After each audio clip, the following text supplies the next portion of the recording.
안녕하세요. 제가 유튜브에서 제일 많이 보는 게 사연 채널인데요. 오늘은 제가 겪은 이야기를 들려드리고 싶어 직접 사연 신청에 나서봅니다. 사람 사는 모양새가 전부 거기서 거기라는 말이 있듯이 저도 어찌 보면 평범한 경험을 한 것 같으나 그 안에서 복잡한 순간들도 많았고 특히나 감정적으로 힘든 때가 많았던 것 같아요. 그래서 그런 이야기를 여러분과 나눠보고 싶습니다. 주변에서 주선을 해줘가지고 그렇게 제가 남편을 처음 만났어요. 남편 또한 자기 주변의 사람들에게 등 떠밀려 저를 한번 만나보게 됐었죠. 얼떨결에 어색함 속에 처음 만난 저희 두 사람이었습니다만 그 순간이 알고 보니 운명적인 첫 만남이 되었던 거예요.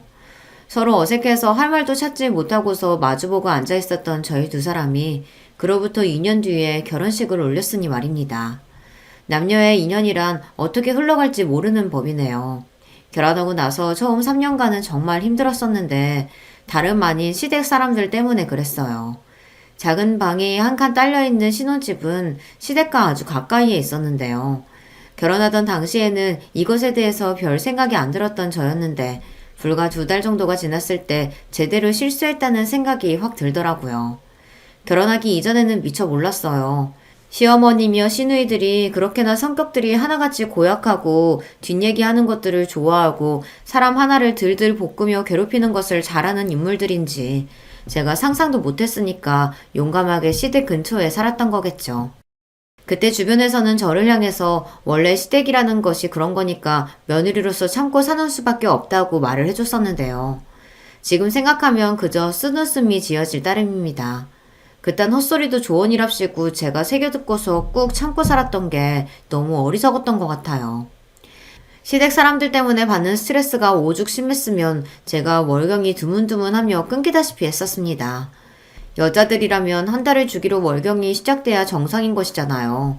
그런데 저는 당시에 그러지 못했었고 월경이 정상적으로 되지 않으니 그것 때문에 임신이 안 됐던 것 같아요.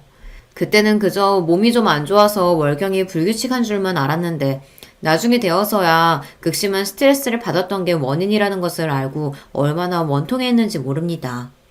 임신 소식이 없으니 또 그걸 가지고 시댁 사람들이 저를 얼마나 들들 볶아대며 잔소리를 날려대고 인격 모독을 해댔겠습니까? 임신도 못할 것 같으면 이마에 불량품이라는 도장을 생기고서 집을 나가라는 소리까지 하셨던 분이 제 시어머니셨습니다. 그때 그런 모진 소리까지 저한테 다 하셨었는데 세월이 흐르고 나서 그때 대체 저한테 왜 그렇게 못되게 구셨냐고 여쭤보니 시어머니께서 뭐라고 하셨던 줄 아시나요?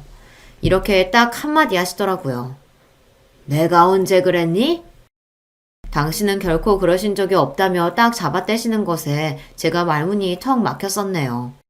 저만 더 괴롭고 무력해지는 것 같아 차라리 더 따져 묻지 않는 편을 택했었습니다. 아무튼 결혼하고 나서 3년이 조금 넘는 시간 동안 매일매일 영혼이 메말라가는 것 같았고요. 그 이후로는 제가 죽는 게 낫겠다 하면서 이판사판으로 나가니까 남편이 드디어 결단을 내리고 이사를 택했던 것입니다. 시댁과 멀리 떨어져서 살게 되었죠. 에휴, 그 당시에는 왜 그런 죽을 꼴을 하면서 살면서도 이혼이라는 두 글자는 쉽게 못 떠올렸는지 모를 일입니다. 그러니 그 시절에는 많은 사람들이 미련하게 참고 희생하며 살았던 거겠죠. 기껏 이판사판이다 싶어서 난리를 쳤던 게 이럴 바에는 죽겠다는 소리였고 남편도 심각성을 알고 있었기에 자기 가족들이 뭐라고 하든 멀리 이사를 가는 것을 택했었는데요. 소위 몸이 멀어지면 마음도 멀어진다고 하잖아요. 시댁과 연을 끊는 것은 아니었으나 멀리 살다 보니까 해방이 된 기분이 들었어요. 하루하루가 지날수록 시댁 사람들의 존재가 아득히 멀게만 느껴졌습니다. 너무 좋더라고요. 이제서야 숨이 쉬어졌습니다. 3년 만에 밥맛이 느껴졌다고 한다면 믿어지시겠어요? 그 전까지는 하도 스트레스가 심해서 사는 게 사는 것이 아니었으니 뭘 먹어도 맛이 없었고 어떤 맛인지 별로 느끼지도 못했었거든요. 그런데 이제는 밥맛이 느껴져서 입맛이 확 돌았습니다. 멀리 이사를 가고 나서 3개월째부터 월경도 꼬박꼬박 시작했던 것으로 기억을 하네요. 그제서야 저는 여태까지 제 몸 상태가 많이 비정상적이었다는 생각도 하게 됐었고요. 남편이 나쁜 사람은 아니었습니다. 못된 사람은 더더욱 아니었고요. 하지만 시댁의 괴롭힘 때문에 힘들어하는 자기 아내를 단박에 그 수렁에서 건져 올려줄 만큼 결단력이 빠르면서 자기 아내를 최우선으로 두는 그런 사람도 아니었던 것 뿐이죠. 제가 힘들어하는 걸 뻔히 알면서도 그 듣기 싫어 죽겠는 우리 어머니가 일부러 그러시는 건 아니다 라는 소리를 입에 달고 살았었죠. 시누이들은 은근히 두둔하면서 시간이 지나면 여자들끼리 다 친해질 수 있을 것이다 라는 헛된 소리를 저에게 날려왔었고요. 남편이 그런 식으로 굴어왔던 것에 저는 상처를 많이 받았었고요. 속으로 불신이 생겼던 것도 사실입니다. 이 사람을 제가 온전히 믿고 의지하며 남은 평생을 살 수 있을까 의문이 때때로 들기도 했었네요. 이사를 하고 나서 나날이 혈색이 좋아져가는 것과 달리 자기를 향한 저의 태도가 약간 냉랭하다는 것을 남편은 알았고 그때부터 노력을 하기 시작하더라고요. 남편이 자기 딴에는 이런저런 노력을 하며 저의 마음을 풀어주려고 하는 것이 보여서 저도 서서히 가슴속에 진 응어리가 서서히 풀어지게 되었고요. 저희 부부의 진정한 시작은 지금부터라고 생각하며 앞으로 잘 살아보자는 다짐으로 스스로의 상처난 마음을 매만져댔습니다. 그렇게 결혼 5년 만에 저희 부부 사이에서 귀한 생명이 생겼어요. 임신 사실을 알고 나서 믿어지지 않을 정도로 기뻤고, 이제는 이 뱃속의 아기를 위해서 살아야겠다는 생각이 들더라고요. 이게 바로 모성인가 싶어서 저 자신도 신기했습니다. 지금까지 뭐 하다가 이제서야 애를 가져? 하여간 똑부러지게 해내는 법이 없고, 에휴, 뭐든 띨띨하게. 시어머니께서는 제가 임신했다는 사실을 아셨을 때도 축하의 인사는커녕 독담 한마디 없이 또 모진 소리나 하셨었죠. 시누이들도 마찬가지였어요. 벌써부터 저에게 이런저런 육아 훈수들이나 둘 뿐이었습니다. 아이가 태어나면 바쁜 육아를 핑계로 쭉 시댁 사람들을 안 보면서 살아야겠다고 재차 다짐한 계기가 됐었네요. 그때 제가 느꼈던 건 은근히 시누이들이 제가 딸을 낳기를 바란다는 것이었어요. 마치 딸보다 아들이 귀하게 여기시는 시부모님의 마음을 너무 잘 아니까 제가 딸을 낳아서 또 잔소리와 꾸중을 듣고 미움을 받기를 원하는 것 같았다고 할까요? 그냥 느낌이라는 게 그렇더라고요. 그래서 시댁이 더 싫어졌었네요. 시누이들에게는 미안하지만 태어난 아이는 귀여운 아들이었답니다. 마음에 드는 구석이 한 가지도 없더니만 애는 멀쩡하게 잘 낳아놨구나. 이거 하나는 네가 잘 해냈다. 시어머니께서 그 엄하고 딱딱한 표정으로 툴툴거리셨는데 속으로는 좋아하고 계시다는 게 느껴졌어요. 친손자의 탄생은 어쩔 수 없이 기쁘신 모양이죠. 하지만 저는 고작 그런 반응 하나에 흔들려서 바보같이 꼬리를 흔들며 시어머니께 엎드리고 싶지 않았습니다. 예쁨 받고 싶다는 생각이 이제는 아예 없었기 때문입니다. 어떻게든 시어머니의 눈에 들어보려고 온갖 모진 소리를 다 들어가며 묵묵하게 굴었던 과거의 제가 그렇게나 미련하게 느껴질 수가 없었거든요. 더 이상 그렇게 사는 것만큼은 절대로 사양이었네요. 저는 명절 같은 정말 어쩔 수 없을 때가 아니고서야 시댁을 절대 찾아가지 않았어요. 아이를 시어머니께 보여드리지도 않았습니다. 그러자 그쪽에서 역시나 제 욕을 엄청 해댔고 그러다가 결국 본인들만 손이라는 것을 알아차렸는지 점점 안달을 내더군요. 너는 애한테 자기 할머니도 못 만나게 할 참이니? 어휴, 이 고약하고 못된 거사. 애한테 어떻게 그럴 수가 있어? 시어머니께서 소리를 지르셔봤자 소용없었네요. 제 아들 명석이는 단 한 번도 자기 할머니를 먼저 보고 싶다고 말한 적이 없었으니까요. 시어머니와 시누이들 때문에 제가 그렇게 나온다는 걸 아시고 시아버지께서는 짜증이 잔뜩 나셨고요. 그래서 결국 시댁에서 대판 싸움도 일어났었더라고요. 서로의 탓을 하면서 말입니다. 저는 멀리 떨어진 집에서 가만히 앉아 평화롭게 있었어요. 천년묵은 채증이라도 내려가는 기분이었네요. 이제야 모든 것이 정상인 것 같다고 그렇게 생각하며 지내던 어느 날 비극은 방심을 비집고 들어와서 저희 가정을 망쳐놓았습니다. 정말 원통하고 비참하게도 저희 부부가 사기를 당했던 것이에요. 지인의 지인을 통해서 아주 좋은 기회를 잡아보려다가 모든 게 거짓이었던 투자 사기에 휘말렸고요. 세상에는 악마보다 더한 종자들이 있더라고요. 저희 부부가 그 악랄한 수작질에 제대로 걸려들고 말았습니다. 전 재산을 잃고 무너져 내렸습니다. 수중에 모든 재산이 날아가고 빚까지 생겨버렸던 그때는 정말 콱 죽어버릴까도 싶었었네요. 이제서야 살만해졌는데 그런데 어째서 이런 지독한 시련을 겪어야만 하는지 인생이 너무 가혹하게 느껴졌어요. 남들은 멀쩡하게 잘만 사는데 저만 자꾸 초라하고 볼품없고 구질구질하게 되는 것만 같았습니다. 남편 또한 그때 제정신이 아니었죠. 남자로서 가정으로서 정말 그 속이 말도 아니었을 겁니다. 극심한 두통으로 잠을 이루지 못해서 소주를 찾고 술 기운을 빌려서 억지로 잠에 드는 나날이었어요. 그래도 간신히 버티고 있었던 것은 자식의 존재 때문이었어요. 제가 남편에게 그랬습니다. 눈 딱 감고 죽었다 생각하고 명석이를 위해서 하는 데까지는 다 해보자고요. 적어도 명석이가 성인이 될 때까지는 버틴다는 마음으로 어디 한번 살아보자고요. 그랬더니 남편이 초췌한 얼굴로 술 냄새를 풀풀 풍기면서도 고개를 끄덕였습니다. 이제 저희 부부는 사나 죽으나 한 배에 올라탔고 끝에 끝까지 함께 간다는 것이 그 순간에 재차 실감이 났던 것 같습니다. 그 이후로는 안 해본 일이 없었어요. 하루 24시간이 아깝고 또 모자랐습니다. 돈이 급했으니까요. 남편과 저 서로에게 서로가 있었기에 가능했던 일이었습니다. 모든 것이 편하고 좋을 때는 잘 안 보이던 게 그 사람의 본성이라고 하잖아요. 반대로 힘들고 어려운 순간에는 본성이 잘 보이고요. 제 남편은 진정으로 어렵고 고된 상황 속에서 묵묵하게 버텨가는 모습으로 저에게 깊은 울림을 주었습니다. 내가 이 사람을 정확히 알지 못했었구나. 이런 엄청난 저력이 그 속에 여태 담겨 있었구나. 저는 제 남편이 처자식을 향한 책임감이 이토록 투철한 사람인지 그 이전에는 미처 몰랐습니다. 이렇게나 희생적인 면모가 있을 줄 전혀 모르고 살았었는데 그때 처음 알게 됐던 것 같아요. 자식을 위해서라도 다시 일어나 어떻게든 이겨내보자고 부부간에 다짐을 했던 그날 이후 열심을 다하는 남편의 모습에 정말 사람이 다시 보이더라고요. 결혼하고 나서 시댁 문제 때문에 지옥 같았던 예전 일들도 이제는 제 가슴속에서 사르르 녹아 사라지는 기분이었어요. 남편이 온 힘을 다해서 희망의 끈을 붙잡아주니까 저도 따라서 최선을 다하게 되었습니다. 하도 일을 계속 나가다 보니 몸이 고되고 힘들어도 아파도 정신력으로 버티게 되더라고요. 지금의 이 시련들이 결국은 저희의 앞날을 밝혀줄 불씨로 뒤바뀔 거라고 믿었습니다. 그 과정 속에서 당연히 시댁 사람들은 저를 비난했었죠. 이게 다 남편이 여자를 잘못 만나서 결혼을 잘못해서 생긴 비극이라고 했습니다. 그런 헛된 탓을 해봤자 이미 일은 벌어진 것을 어쩌나요. 게다가 그렇게 입을 놀릴 것 같으면 도움을 주고서 그런 말이라도 하든가요. 실질적인 도움도 못 주면서 입만 나불대는 자기 가족들에게 남편도 이때를 계기로 정이 확 떨어진 모습이었습니다. 그래서 참 묘하게도 이때의 시련이 저희 부부의 사이를 돈독하고 공고하게 만들어주었답니다. 남편은 언제나 책임감 넘치게 가장의 역할을 다 해주었고 때로는 서로 다투는 순간도 있기는 했었지만 그럴 때마다 다시금 서로를 이해하려고 노력했었죠. 아들에게도 엄하지만 다정한 그런 아버지였습니다.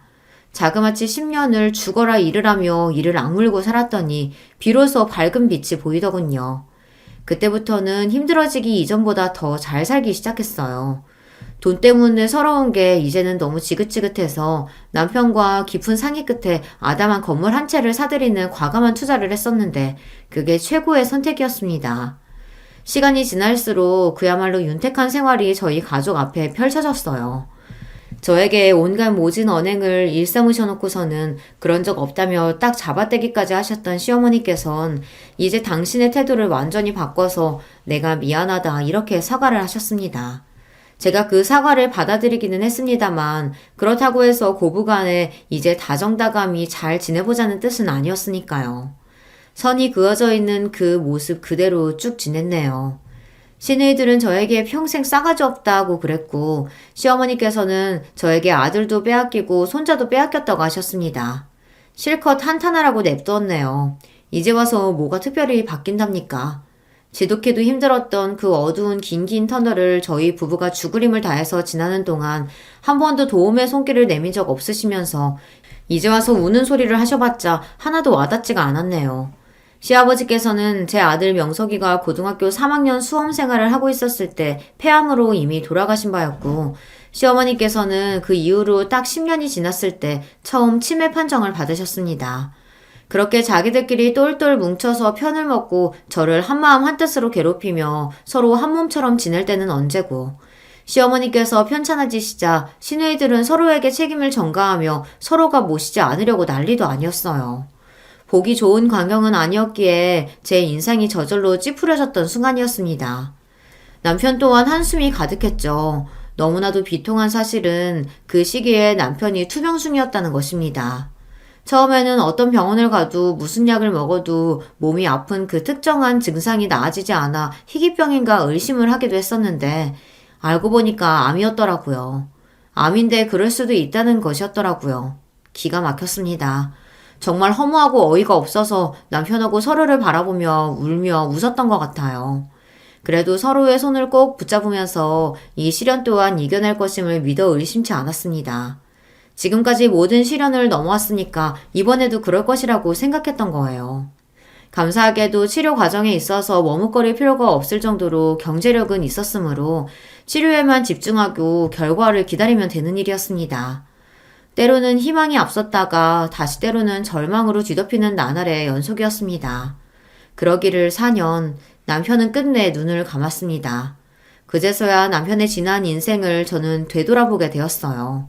그 사람이 얼마나 고되게 살아왔는지 그게 보여서 너무 가슴이 아팠습니다. 고생만 하다가 간 것 같았어요. 볕든 날을 얼마 누리지도 못한 것 같았습니다. 제 인생에 다 하나뿐인 사랑이었다는 것도 남편이 영원한 잠이 들고 나서야 알게 되었네요. 다시는 남편 같은 존재를 제 인생에서 만나지 못할 거라는 것을 그냥 제 스스로가 그 순간에 알 수 있었습니다. 항상 노력하고자 했던 제 남편, 제 아들의 아버지인 사람이 세상에 더 이상 없다는 사실이 믿어지지 않았지만 그럼에도 앞으로를 살아야만 했어요. 남편이 남긴 그 모든 것들, 함께한 시간들은 영원히 사라지지 않을 예정이었습니다. 다음 생에서도 우리 꼭 만나자. 알았지? 명석이는 내가 장가 잘 보낼게. 당신이 그랬잖아. 다른 건 다 괜찮고 미련 없는데 명석이가 장가드는 걸 못 보고 가는 것만큼은 아쉽다고. 좋은 짝 만나서 명석이가 행복하게 가정 잘 꾸리고 산다면 그거 이상으로 바랄 거 없다고. 당신의 그 바램 내가 꼭 이뤄줄게. 그러니까 그곳에서 지켜봐줘. 사진 속에서 건강한 웃음을 짓고 있던 남편이었기에 더욱 가슴이 쓰라렸으나 저는 담대하게 약속을 했습니다. 잘 살아볼 작정이었어요. 남편이 세상을 떠났을 때 그때는 시어머니의 치매가 좀 더 상태가 나빠져 있었죠. 이건 순전히 저의 추측이었으나 댁에서 그냥 계속 지내셨다면 그렇게 빨리 악화가 되지는 않았을 것 같은데 시설에 들어가시면서부터 치매 진행이 빨라진 느낌이었네요. 시어머니가 당신이 원하셔서 시설에 들어가셨던 건 아니었고요. 시누이들이 그렇게 결정을 내렸기 때문이었습니다. 시어머니께서는 아주 옛날 일 같은 건 기억을 꽤 하셨어요. 하지만 그 외의 일들은 아예 모르셨습니다. 머릿속에 애초에 그런 기억 같은 건 머릿속에 저장이 된 적이 없는 것처럼 구셨죠. 저를 그렇게나 못살게 괴롭히셨던 분인데 못된 시누이들 앞에 선봉장으로 서 계셔서 저에게 많이도 악랄하게 구셨던 분인데 치매에 걸려서 시설에 누워 계시는 모습을 보니 마음이 아프더군요. 인간 대 인간으로서 측은지심이 들었습니다. 시어머니께서 아들의 죽음을 온전히 이해하시지 못한다며 시누이들은 그렇게 말을 했어요. 그럼에도 저는 정확히 알려드려야 할 것 같아서 그 시기에 3번을 연달아 찾아뵈었습니다. 뵐 때마다 남편이 투병 생활을 끝내고 편안한 곳으로 떠났다는 사실을 알려드렸고요. 시어머니께서는 항상 저를 보며 당신 누구야? 라는 반응을 보이셨으나 그럼에도 저는 묵묵히 말씀을 드렸습니다. 그렇게 3번째 찾아뵙고서 말씀을 다 드린 뒤 자리를 뜨려던 참이었어요.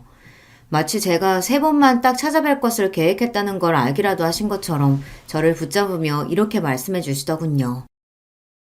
나는 네가 미웠다. 네가 싫었어. 그 순간 심장이 철렁 내려앉는 것만 같았습니다. 놀라서 뒤를 돌아보니 시어머니께서 원래의 그 눈빛을 하시고 저를 보고 계셨어요. 정신이 돌아오셨던 것입니다. 그래서 저는 떨리는 심정으로 이렇게 여쭈었어요.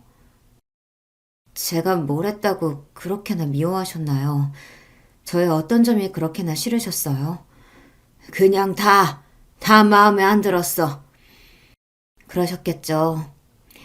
그래도 한 가지만 집어서 말씀해 주세요. 저도 늘 궁금했던 부분이었으니까요. 내가 우리 손잡으려고 찾아갔을 때 네가 나를 문전박대했었지. 그게 제일로 싫었다. 어떻게 네가 나한테 이럴 수가 있을까 싶어서 어찌나 서럽고 화가 치밀던지. 시어머니께서 제가 살면서 잠시 망각하고 있었던 어느 순간의 일을 말씀하시더라고요. 저와 남편이 그 끔찍한 사기를 당하기 이전 명석이가 어렸을 때 어느 날 시어머니께서 갑자기 연락도 없이 집에 찾아오신 적이 있었습니다. 당장이라도 저를 치실 것처럼 치켜드신 팔을 휘두르시며 쌍욕을 뱉으시는 입에서는 침이 막 세게 튀었죠. 명절에도 시댁에 걸음을 안 하다니 이런 정신나간 며느리가 대한민국에 저 하나 말고 또 어디에 있겠냐면서 저보고 죽일년이라고 하셨습니다. 당연히 시끄러웠고 그 소란에 놀라서 나와본 이웃 주민들이 그 광경을 보고 당황했어요. 저는 얼굴이 터질 것처럼 뜨거워졌어요. 그래서 시어머니의 앞에서 현관문을 세게 닫아버렸습니다. 애초에 열어드린 것부터가 잘못이었다는 생각을 하면서 한참이나 답답한 가슴을 두드렸었죠. 차마 시어머니를 제 손으로 잡아 끌고 멀리까지 갈 자신은 없어서 그저 문을 굳게 닫아버린 게 전부였으나 그래도 굴복하지 않은 것이 제 딴에는 다행이었던 그런 일이었습니다. 그 일을 치매가 오신 시어머니께서 거론하신 것에 저는 꽤 놀랐고요. 그 일이 시어머니께는 많이 인상 깊고 커다란 일이었구나 싶어서 심란해졌습니다. 그저 꾸벅 인사나 한번 남기고 이제는 정말로 발걸음을 옮기려는데 저의 등에 대고 시어머니께서 이런 말씀을 남겨주셨어요. 너 똑바로 정신 차리고서 살아. 내 아들이 남기고 떠난 거 헛되게 날려버리면 내가 너 가만히 안 둬. 어디 가서 또 사기라도 당해봐라. 그랬다가는 내가 너 죽어서도 용서 절대로 안 할 테니까. 이 세상 그 누구도 믿지 말고 정신 똑바로 붙잡고 살아. 그 외침에 저는 왜 울컥 눈물이 솟아났을까요? 간신히 울음을 삼켜내고서 시설 건물을 빠져나왔던 저였습니다. 그날 이후로 시어머니께서 돌아가시던 그날까지 단 한 번도 그 순간처럼 온전히 정신을 찾으신 적이 없으셨어요. 당신의 손자 명석이가 결혼했다는 이야기도 똑똑히 두 귀로 들으시고도 이해를 못하셨었죠. 당신에게는 그런 손자가 없다는 말씀을 하며 어리둥절해 하셨던 것이 전부였습니다. 제 아들 명석이는 30 중반에 자기 짝을 만났는데요. 귀하게 얻은 자식인 만큼 명석하게 자라났으면 해서 이름도 그렇게 지었던 것인데 정말로 공부를 꽤 하던 자식이었답니다. 외동이었기 때문에 저희 부부가 죽도록 고생하며 하루 24시간을 매달려 일을 하고 돈을 벌던 그 시절에도 자식에게만은 투자를 아끼지 않았어요. 용돈도 모자라게 준 적 없었고 학원도 다른 애들 다 다니는 만큼 보내주었습니다. 명석이는 부모의 이런 마음에 보답을 한 자식이었어요.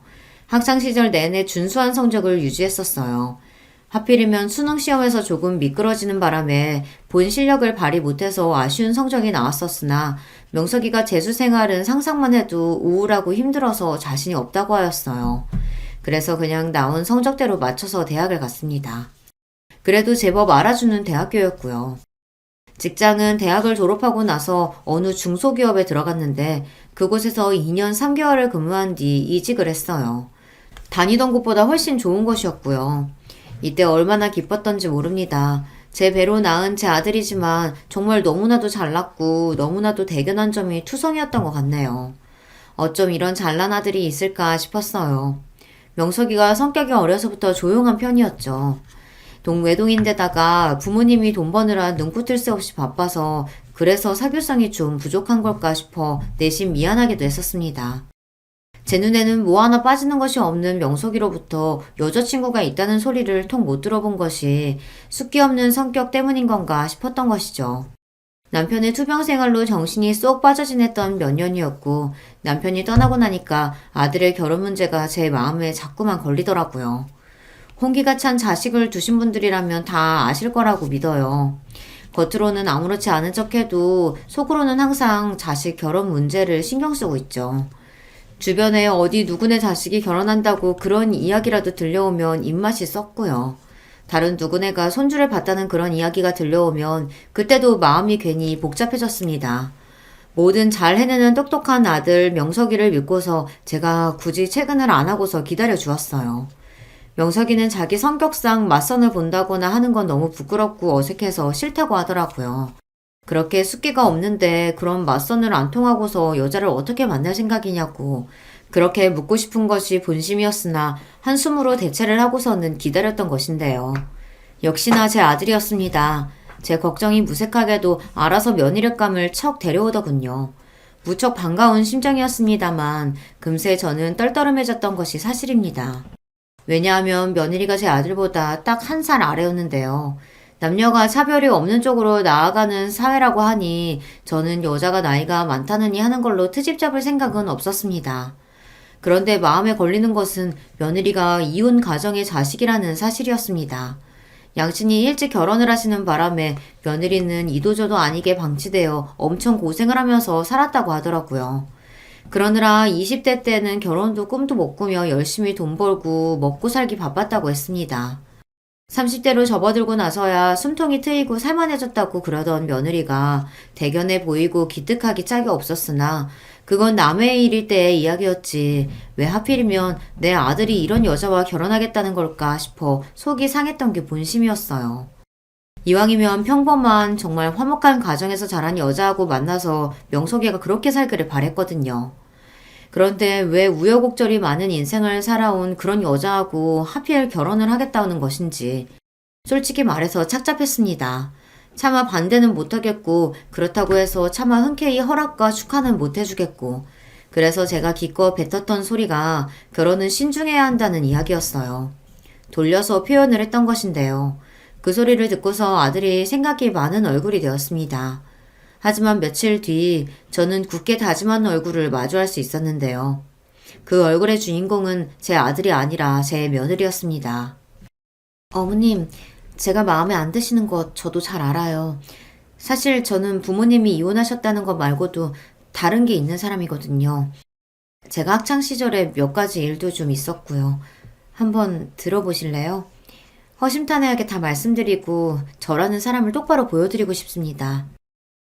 며느리는 자기가 살아온 이런저런 이야기들을 저에게 다 해주었어요. 가정환경이 그랬기 때문인지 학창시절에 괴롭힘도 꽤 당해봤었고 한 번은 자퇴의 기로 앞에 선 적도 있었더라고요. 그런 사실들을 알게 되면서 저는 며느리가 여전히 탐탁지 않았으나 사람 대 사람으로 진솔하고 좋아 보이더라고요. 적어도 꿈이 먹고 소탈하고 스스로에게 떳떳한 사람 같았습니다. 며느리가 아주 작전을 잘 짰던 거죠. 저라는 사람을 잘 파악했던 모양이었어요. 다 내려놓고서 며느리가 겸손하게 나오자 저는 허락을 할 수밖에 없었거든요. 사실 제가 친정 이야기가 좀 복잡한 사람이었습니다. 제 나이 16에 술주정뱅이 아버지에게 내내 시달리며 살아오셨던 어머니는 눈이 맞은 남자와 작당을 하고서 야반도주를 감행하셨습니다. 그렇게 어머니가 집을 나가셨어요. 황당했던 일은 뭐냐면요. 그러고 나서 단 몇 달이 지났을 때 아버지가 웬 처음 보는 여자를 집으로 데리고 오셨다는 것입니다. 그날부로 그 여자는 저희 집에서 살았고요. 그 여자가 저를 얼마나 괴롭혔던지 모릅니다. 이 없는 이만 못한 집이 바로 제 친정이었어요.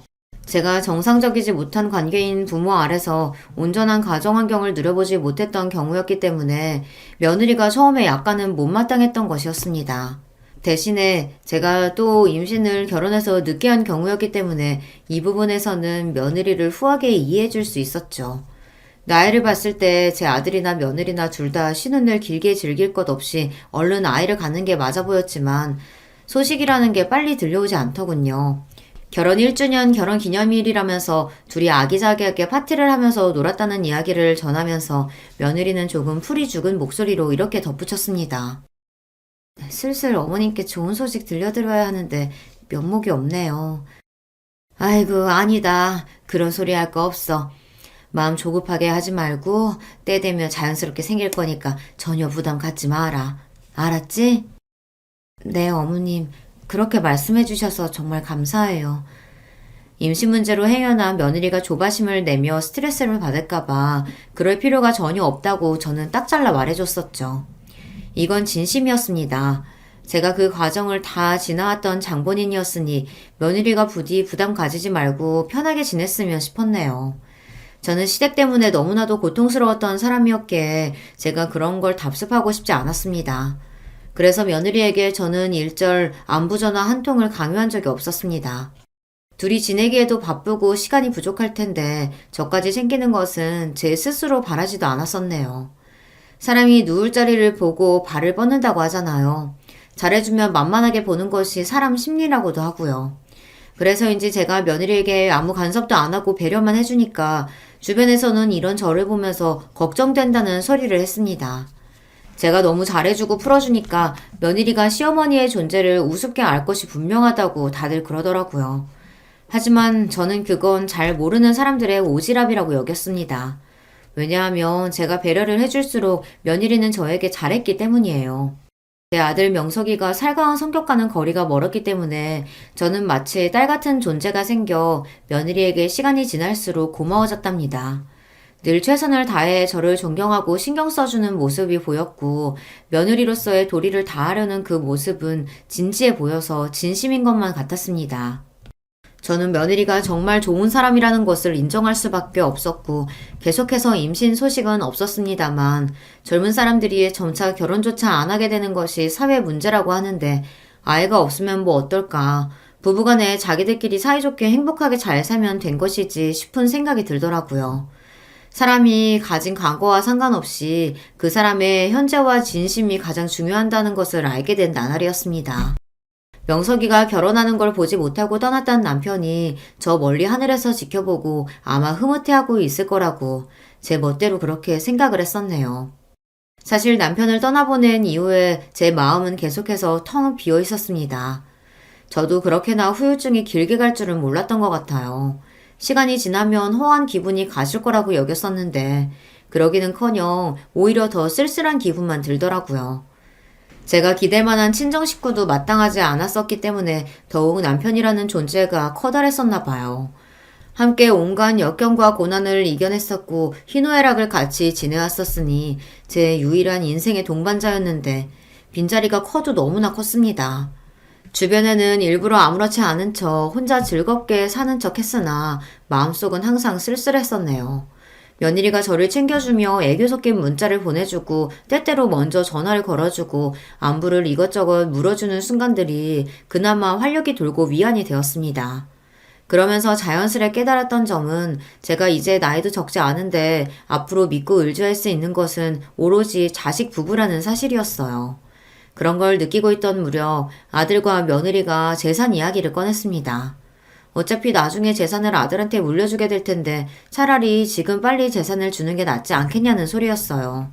제가 사치를 하는 사람도 아니었고 무력이 특별히 강하지도 않고 이제 더 재산을 불리는 것에 관심이 크지도 않은데 굳이 그 재산을 붙잡고 있는 것보다야 차라리 자식 내외한테 물려줘서 아들과 며느리가 조금이라도 더 젊은 시절에 많은 걸 누리게 하고 보다 안정적인 환경을 영위하게 해주는 것. 그게 바로 아들과 며느리 주장이었습니다. 듣고 보니까 틀린 말은 없더라고요. 제가 아들 말고 따로 재산을 물려줄 사람이 어디 있겠어요. 어차피 아들한테로 갈 재산이었습니다. 하지만 마음에 걸렸던 것은 재산을 미리 다 줘버리기에는 제가 살 날이 한참 남았기에 그렇다면 저는 그 재산도 없이 어찌 살아야 하나 그 문제였는데요. 그때 며느리가 제 손을 꼭 잡아주더라고요. 앞으로 어머님은 저희가 모셔야죠. 저희만 믿으시면 돼요. 제가 정말로 잘할게요. 약속드릴 수 있어요. 지난 몇 년간 며느리가 한결같이 보여온 태도를 보면 믿을만 했습니다. 젊은 날에 재산을 어느 정도 넉넉하게 쥐고 그렇게 살아보고 싶은 며느리의 마음도 이해가 갔습니다. 그래서 며느리가 스스로 말한 것만 지킨다면 제가 재산을 미리 물려주고 나서 인생의 후반을 더 행복하게 지낼 수 있다는 생각이 들었던 거예요. 사실 그때 아들은 재산 문제에 있어서 그리 적극적이지 않은 게 보였으나 며느리가 온갖 열과 성을 다해서 저를 설득하기에 결국은 넘어가고 말았습니다. 제가 들고 있었던 재산을 일찍 물려주게 되었죠. 마음 한구석이 싸하기는 하였으나 기우일 뿐이라고 여겼고 재산을 넘겨주었습니다. 어머님, 지금 사시는 집도 너무 좋고 거기가 익숙해서 편하시잖아요. 그러니까 몇 년 더 사시다가 저희하고 합쳐요. 너무 당장 같이 지내면 어머니 답답하실 것 같아요. 그리고 저도 임신 계속 준비해야 해서요. 노력해서 얼른 좋은 소식 전해드릴게요.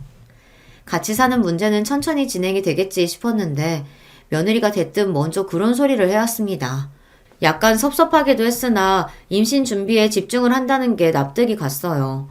며느리는 임신을 위해 일을 그만둔 지가 그때로 반년이 넘어가던 참이었고요. 자연 임신으로는 이제 어렵다고 판단이 돼서 병원을 다니기 시작했더라고요. 힘들고 예민하다고 말을 하더군요. 그래서 혹시 저 때문에 아이가 들어서는 것에 지장이 있을까 싶어 알겠다고 하였습니다. 조용히 3달 정도가 흘렀고요. 처음 며칠은 연락이 종종 왔었는데 이후로는 아무 소식이 없었습니다. 제가 문자를 보내면 명석이는 일하던 도중에도 짧게나마 답장을 보내왔는데 원래 그런 아들이었기 때문에 그러려니 싶었으나 달라진 건 며느리 쪽이었습니다. 주기적으로 안부 인사를 전해왔던 며느리였건만 이제는 소식이 없었어요. 저는 그때 화장실 들어갈 때와 나올 때가 다르다는 그런 표현이 머릿속에 떠오르고 말았습니다. 받을 거 다 받고 나니까 이제 입을 싹 씻어버리는 것인가 싶어 가슴이 철렁 내려앉았습니다. 하지만 이런 제 기분은 그저 기우일 뿐이라고 스스로를 달래고 싶었어요. 왜냐하면 여태까지 며느리가 저에게 보여온 것들이 있었으니까요. 진심이 없었다면 사람이 그렇게나 한결같이 잘할 수는 없는 일이었어요. 그렇게 생각을 한 저는 며느리를 의심하고 말았던 제 자신을 똑바로 다잡을 겸 일부러 나를 잡고서 아들하고 며느리가 사는 집에 찾아갔던 거예요. 아들이 출근하고 없는 집에는 며느리만 있었습니다. 배를 눌렀다가 현관문을 두드렸더니 며느리가 금방 씻고 나온 듯한 모습으로 문을 열어주더군요. 아, 오늘 가스검침 오신댔죠? 그렇게 말하며 문을 열어주던 며느리는 저를 발견하고 깜짝 놀랐습니다. 도시가스 검침이 온 줄 알고 문을 열어줬던 모양이에요. 저를 보는 며느리의 눈빛에서 경악이 어려 있었죠. 어머님, 갑자기 웬일이세요? 너희들 요새 어떻게 하고 사나 궁금해서 한번 와봤다. 근데 이제야 씻은 거니? 어디 나갈 준비라도 하나 봐. 병원 가는 거야? 아, 그냥 일이 좀 있어서요. 그런데 그 집은 뭐예요? 온 김에 며칠이라도 여기서 자고 가려고 내 옷이랑 이것저것 챙겨왔다. 나 이제 안으로 들어가도 되지? 아니요. 돌려서 말씀드리면 이해 못하실 것 같으니까 그냥 정확히 말씀드릴게요. 어머님, 지금 집 안에는 못 들어오시고요. 당연히 재워드릴 생각도 없어요. 그러니까 돌아가 주셨으면 하네요. 뭐? 내가 왜 못 들어가니? 예, 네가 이럴 사람이 아닌데 왜 이러는 건지 나는 영문을 모르겠구나. 네가 나한테 얼마나 잘하는 며느리였는데. 그러니까요. 여태까지 잘했으니까 이만하면 된 거 아니에요? 저는 나갈 준비해야 해서 바쁘거든요. 얼른 가보세요. 이건 아니지. 내 재산 너희들한테 다 줬을 때는 이런 걸 기대하고서 준 게 아니다. 받은 게 있으면 최소한의 보답이라도 해야 하는 거 아니니? 어차피 주실 재산이었잖아요. 일찍 주셨을 뿐이지. 생색 한번 더럽게 내시네. 뭐라고? 네가 이렇게 못돼 처먹은 줄 알았다면, 그걸 알아봤다면 내가 속아 넘어가서 재산을 미리 주지도 않았을 텐데. 이 나쁜 것아, 내 재산 내놔라. 너 이러는 거 명석이도 아니? 아휴, 이래서 아들아들 거리는 늙은이들이 대한민국에서 제일 소름 끼치는 거라니까. 저기요, 제 남편이랑은 제가 알아서 잘하고 잘 사니까 신경 안 쓰셔도 됩니다. 막말로 이미 줬으면 떼이지 왜 귀찮게 질척거려. 며느리가 피식 비웃으며 저를 밀쳐내더니 현관문을 굳게 닫아버렸습니다. 저는 그 앞에 주저앉아서 제 자신이 너무 처량하고 비참하고 불쌍하고 바보 같아서 멍한 얼굴로 울먹이고 있었어요. 그랬더니 며느리와 저의 말다툼 소리를 들었던 것인지 이웃집 사람들이 문을 슬쩍 열고 나와서 난처한 얼굴로 저를 쳐다보더군요. 거기서는 더 못 있을 것 같아 저는 민폐를 끼쳐 미안하다는 표시로 이웃 사람들에게 꾸벅 인사를 남기고 걸음을 옮겼습니다. 갈 데가 어디 있나요? 다시 제 집으로 돌아와야만 했죠. 전 재산 다 넘기고 딱 하나 남은 그 집 말입니다. 마침 손님이 내리고 있던 택시가 보였고 저는 그걸 잡아탈 수 있었어요. 터미널로 가자며 목적지를 말하고 나서 아들에게 지금 전화를 걸까 말까 고민으로 휴대폰을 매만지다가 울음이 크게 터지고 말았습니다. 제 아들 명석이에게마저 외면을 받았다는 걸 직접 확인하고 나면 그때는 그 절망감을 어떻게 감당해야 할까 싶어 두렵고 슬펐습니다. 말없이 운전만 하시던 기사님이 티슈를 뽑아다가 저에게 건네주시며 대관절 무슨 일 때문에 그러시냐고 물어보셨어요. 아이고, 아니에요. 늙어서 그냥 주책이라 이럽니다. 그러지 말고 말씀 좀 해보세요. 제가 택시기사 경력만 25년입니다. 운전도 그렇지만 손님들의 이모저모 들어드리는 것엔 도사예요. 기사님이 편안한 목소리로 그렇게 말씀을 해주시는 게 마치 저에게 위로를 건네주시는 것 같아 저는 더 울음이 멈추지 않았던 것 같아요. 잠시 고민하다 이런 이야기를 또 어디 가서 할 수 있을까 싶어서 그냥 다 솔직하게 털어놔 봤습니다. 그간의 모든 이야기를 말이에요. 남편과 함께 일구었던 그 소중한 재산을 제가 멍청하게 날려버렸다는 것, 그 자괴감 때문에 지금 가장 힘들다는 점까지 다 털어놓았어요. 저는 하소연을 하는 것만으로도 충분하다 여겼건만 신중하게 이야기를 들어주시던 기사님이 정말 의외의 말씀을 해주셨던 겁니다. 그러니까 재산 정리하고 주실 때 대비는 다 하셨었다는 거네요. 제대로 서류까지 남겨놓으셨다는 거 아닙니까? 재산을 미리 주는 대신 앞으로 자식하고 며느리한테서 부양받겠다고. 그런 걸 남겨놓으셨다는 거잖아요. 네, 그랬죠. 제 시어머니가 해주셨던 말씀, 그 누구도 믿지 말고 재산 잘 지키라고. 그러셨던 게 그때 갑자기 그렇게 떠올라서 재산 서류 정리해 주시던 변호사분께 상담받고 그런 것까지 준비하게 됐었어요. 근데 그랬던 거 가지고 제가 혹시 뭘 할 수 있는 게 있나요? 한시름 놓으셨습니다. 이러실 게 아니라 당장 그 변호사한테 가보세요. 제가 들어서 아는 건데 요즘 세상에는 불효자 소송이라는 것도 있더라고요. 재산 미리 주시면서 그런 약속을 받으셨고 그걸 변호사 끼고 서류까지 남겨주셨으니 써먹을 때가 있지 않겠어요? 네? 뭐가 있다고요? 그럼 혹시 제 재산도 돌려받을 수 있을까요? 해봐야 아는 거지만 믿져야 본전이죠. 그리고요, 미리 만반의 준비를 다 해두셨으니 소송 걸어도 재산 돌려받은 건 일도 아니라고 그런 식으로 얘기하면 아마 겁먹을걸요? 기사님의 말씀을 듣고 보니 갑자기 눈이 번쩍 뜨이는 기분이 들었습니다. 네, 저는 법이라는 거 전혀 제대로 하나 알지를 못하는 사람이었지만 재산을 미리 넘겨준다고 했을 때 시어머니께서 저에게 경고하듯 남겨주셨던 그 말씀이 불현듯 떠올라 제 자식이고 암만 잘하는 며느리라고 할지라도 무조건 믿는다는 생각으로 가면 안 될 것 같아 각서 같은 서류들을 변호사를 끼고서 남겼었거든요. 하지만 그걸 실질적으로 이용할 수 있다는 생각까지는 못 해봤습니다. 감사한 택시 기사님 덕분에 방법을 찾아낸 저는 얼른 변호사 상담부터 받아보았네요. 그리고 긴 상담 끝에 저는 아들에게 연락을 하였어요. 명서가, 내가 암만 해도 내 재산 다시 돌려받아야겠다. 너희한테는 안 주련다. 준 내가 잘못이었어. 네? 어머니, 갑자기 무슨 말씀이세요? 이미 주신 재산이에요. 나라고 방법이 없는 줄 아니? 이런 순간 올까봐 내가 사실은 미리 다 대비해놨었다. 저는 아들에게 며느리와의 모든 것을 다 빠짐없이 털어놓았고 변호사를 끼워서 만반의 준비를 다 해놓았다는 식으로 이야기를 했어요. 며느리가 저를 함부로 대하고 문전박대하는 것을 이웃 사람들이 보기까지 했으니 목격자도 있어서 제가 확실하게 유리하다고까지 말을 했더니 아들이 떨리는 목소리로 자기 생각을 말해왔습니다. 어머니 죄송해요.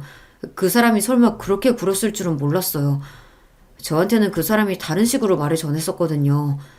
그리고 아이 가는 문제로 너무 오래 스트레스를 받고 있고 많은 고생을 해왔고 지금 또 병원 다니면서 힘들어하고 있는 모습 보면서 제가 그 사람을 무조건적으로 위해줘야 한다고 그렇게만 생각이 들었던 것 같아요. 그런 생각에만 사로잡혀서 제가 어머니를 미처 챙겨드리지 못했습니다. 죄송합니다.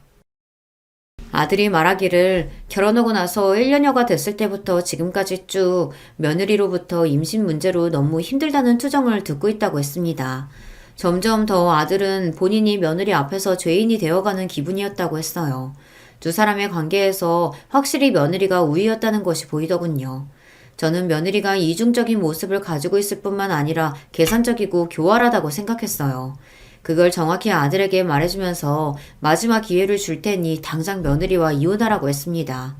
아들은 이혼하라는 소리에 충격을 받은 듯 했지만 곰곰이 생각을 해보더니 스스로도 이미 며느리와의 결혼 생활에 많이 지쳐 있었고 사랑이 아니라 의무감으로 같이 살아온 지 오래였다는 것을 깨닫더라고요.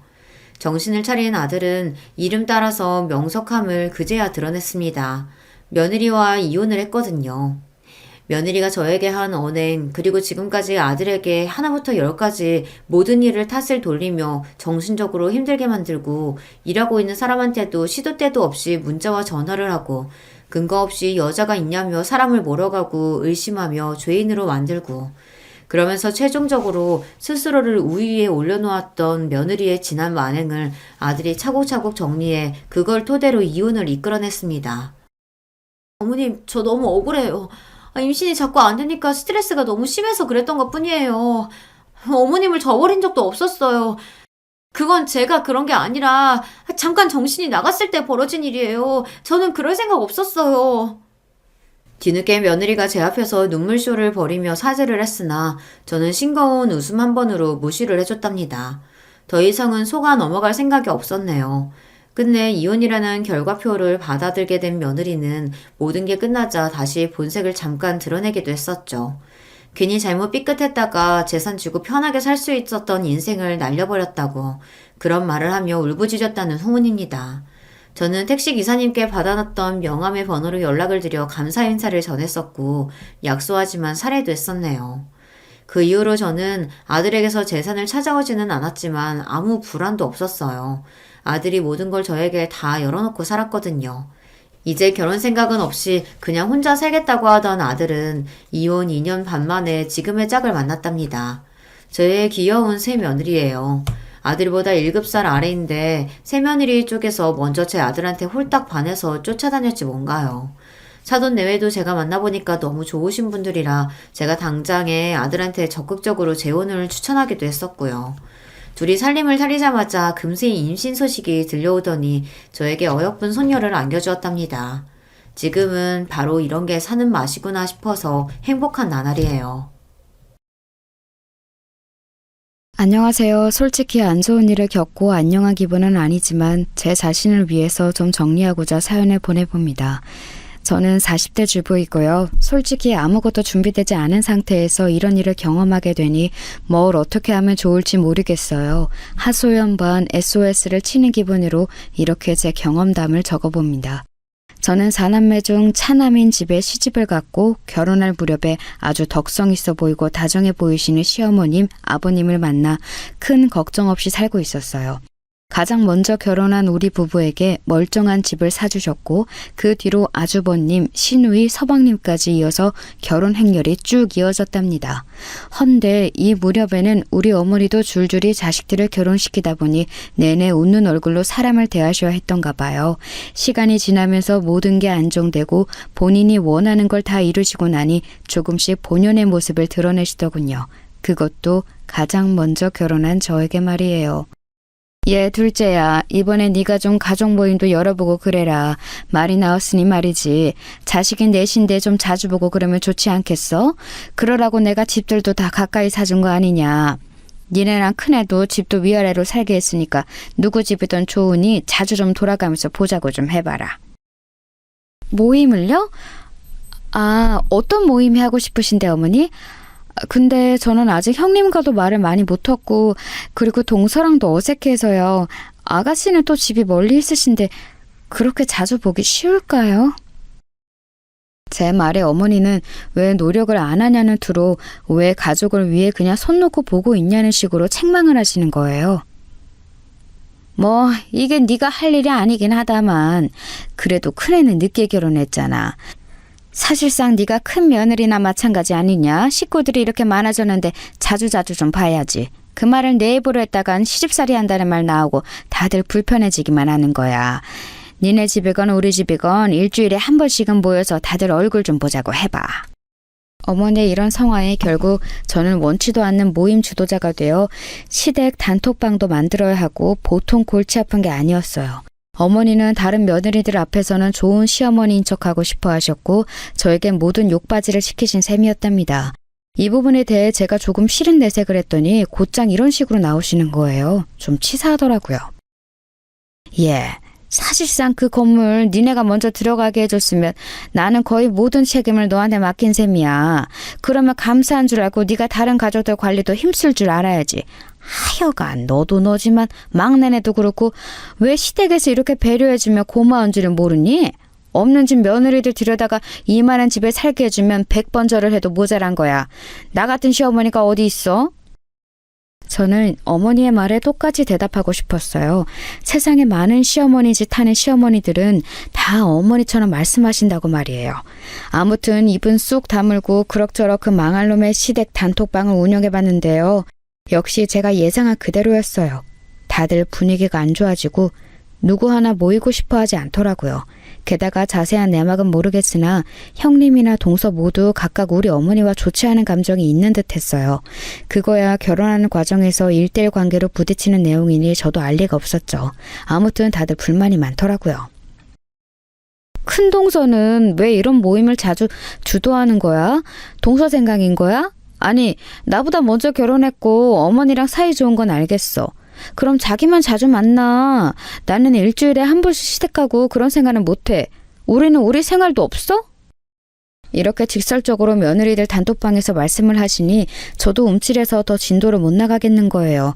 게다가 더 가관이었던 건 막내 동서는 뭐 때문인지 계속 침묵하고 아무 대꾸도 안 하고 있었어요. 가장 어리기도 했고 가끔 모임 때 들리기는 해도 늘 말이 없었는데요. 이런 식으로 있다 보니 제가 가장 지치게 되더라고요. 남편은 제가 이 부분에 대한 고충을 토로해도 그닥 들어주지도 않더라고요. 왜? 힘들면 못하겠다고 엄마한테 그냥 말씀드려. 뭐라고 하겠어? 엄마가 뭐 별 생각 없이 없어서 그러겠어? 우리 엄마 고생 너무 많이 했잖아. 그렇게 해서 건물들도 사서 짓고 없는 형편에 이렇게 재산도 늘렸고 자식들한테 주고 그거 자랑하고 누리고 할 게 가족밖에 없으니 그런 거지 뭐. 남편은 저렇게 자기네 엄마니까 속 없는 소리를 하지만 저는 하다가 너무 지치고 짜증나서 결국 어머니에게 말씀을 드렸어요. 못하겠다고요. 헌데 어머니는 제 말에 집중할 새가 없었으니 당시 아가씨와 어머니의 사이가 최악으로 나빠져 있었거든요. 그거 수습하느라 따라다니다 보니 정신이 없으셨어요. 나중에 남편을 통해서 이야기를 듣게 되었답니다. 확실히 우리 아가씨는 사고 뭉친 것 같기는 했어요. 아주 미쳐 진짜. 쟤는 그러면 뭐가 좋다고 잘 알아보지도 않고 대뜸 민심부터 해서는 그러니 엄마가 억장이 무너지지. 저도 이 부분까지는 알고 있었는데 무슨 새로운 업데이트 소식이 있길래 어머니가 또 저렇게 열받으신 걸까 싶었어요. 와중에 더 웃긴 건요. 누가 보면 우리 집에 아버님은 안 계실 줄 알 것 같다는 거죠.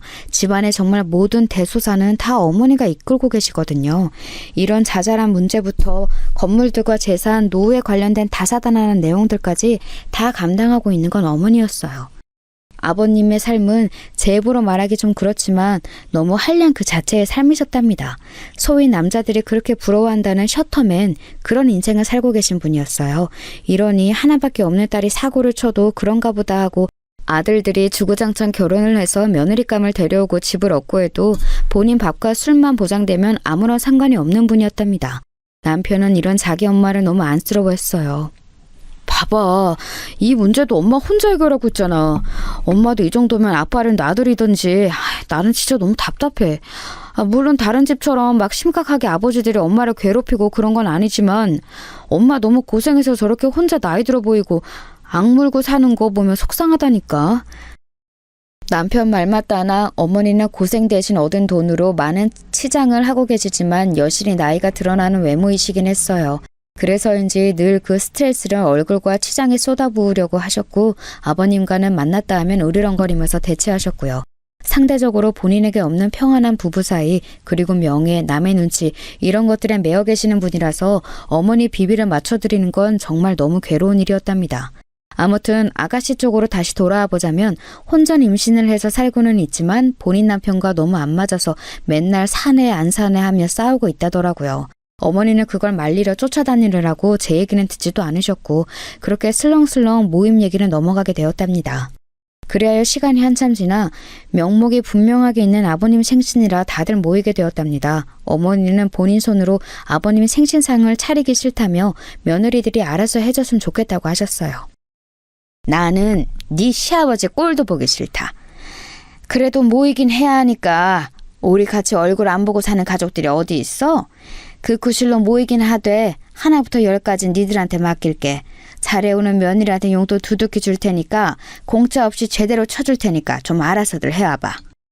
저는 어머니 이런 부분을 이전부터 무척 싫어했었기에 꿈쩍도 하기 싫었어요. 아무리 고생하며 살았다지만 없는 형편에서 꽤 여유 있는 형편이 되었다지만 꼭 저런 식으로 대처해야 하는 걸까요? 그래서 전 이렇게 대꾸했어요. 어머니, 그런 거 해주시지 않아도 되고요. 대신 저나 형님이나 동서나 각각 일들 하다가 음식 준비해 오는 거라 그렇게 완벽하지 않을 거예요. 저희끼리 나눠서 준비해 올게요. 이렇게 말씀드리고 딱 잘라버렸어요. 그리고 며느리들 단톡방에서 침묵과 짜증을 견뎌가면서 겨우겨우 메뉴를 정하고 준비해서 모였는데요. 그냥 이것만 얼른 해치우고 후딱 일어나자고 생각했던 그날의 모임에서 그런 공포영화 같은 일을 생뚱맞게 겪게 될 거라고 누가 상상이나 했을까요?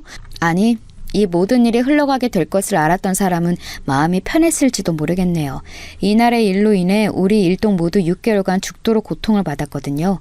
그저 남들 다 이렇게 사는 골치 아픈 결혼 생활, 더불어 시댁 건물 받고 대가를 지불해야 하는 며느리의 삶, 그런 것 정도로 여기면서 이날 생신 때도 나갔던 거예요. 어머니의 이런저런 투정을 견디며 며느리들 다 불성사나운 얼굴로 식탁을 정리하고 자리에 막 앉았던 참이었어요. 그런데 말이죠. 그때 거의 비슷한 타이밍에 문자가 우르르 울리는 거예요. 저는 처음에 지진이나 재난 경보 그런 문자인 줄 알고 또 뭐야 하면서 중얼거렸어요. 그런데 이날 모여있던 사람이 저를 비롯해서 9명이었어요. 어머니, 아버님과 아들셋 부부, 더불어 아가씨까지 포함해서요. 아가씨는 워낙 본인 남편과 사이가 안 좋아서 혼자 왔고 그마저도 온 지 얼마 안 되어 아버님이랑 대판 싸우고 집에 가버렸거든요. 이때 일제히 울려버린 핸드폰을 가장 먼저 확인한 것은 바로 저희 남편이었어요. 헌데 확인하자마자 이렇게 말을 하는 거예요. 이게 뭐야? 이 무슨 거지 같은 말이. 저는 처음에 남편의 이 말을 듣고 어디 안 좋은 뉴스를 보고 하는 혼잣말인 줄 알았어요. 그런데 뒤이어 형님도 같은 반응을 보이시길래 그제서야 저도 비로소 제 핸드폰을 보았어요. 응? 무슨 소리야 이게. 왜 미친 말이. 저기 큰동서, 자기도 똑같이 온 건 맞아? 형님은 그나마 말을 터고 사는 저한테 물어보셔서 저는 그릇 뒷정리를 하다가 핸드폰을 확인했어요. 그런데 번호 없음으로 웬 문자가 하나 와 있는 거예요. 뒤에서 보고 있던 형님은 그거라고 동서에게도 그 문자가 온 거냐면서 기가 막혀 하시더라고요. 이 문자 내용은 지금 다시 떠올려도 소름이 끼치지만 이렇게 적혀 있었어요. 여기 있는 사람들 싹 다 이혼할 거야. 시간은 그리 오래 걸리지 않는다. 아, 이 내용을 보고 어떻게 반응해야 할지 이때 어머니로부터 시작해서 그 자리에 있던 사람들 다 한 번씩 보라고 했거든요. 근데 싹 다 같은 내용의 문자가 와 있는 거예요. 어머니는 이 문자를 보자마자 아주 부들부들 하시면서 이게 뭐냐고 큰 소리를 지르셨어요. 뭐야 이게? 누가 이런 장난질을 친 거냐? 흠측하기 싫이. 아유 재수없어. 이게 뭐야 대체?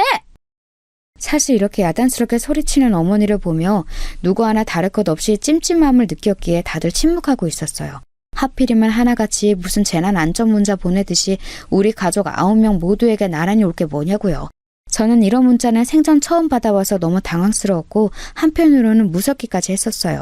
이제 막 결혼한 가정들끼리 잘들 살고 있는데 비록 형님 동서지간이나 신우 올케가는 썩 좋지 않다고 할지언정 이런 흉측한 저주를 받기엔 너무 평범한 부부들이었던 거죠.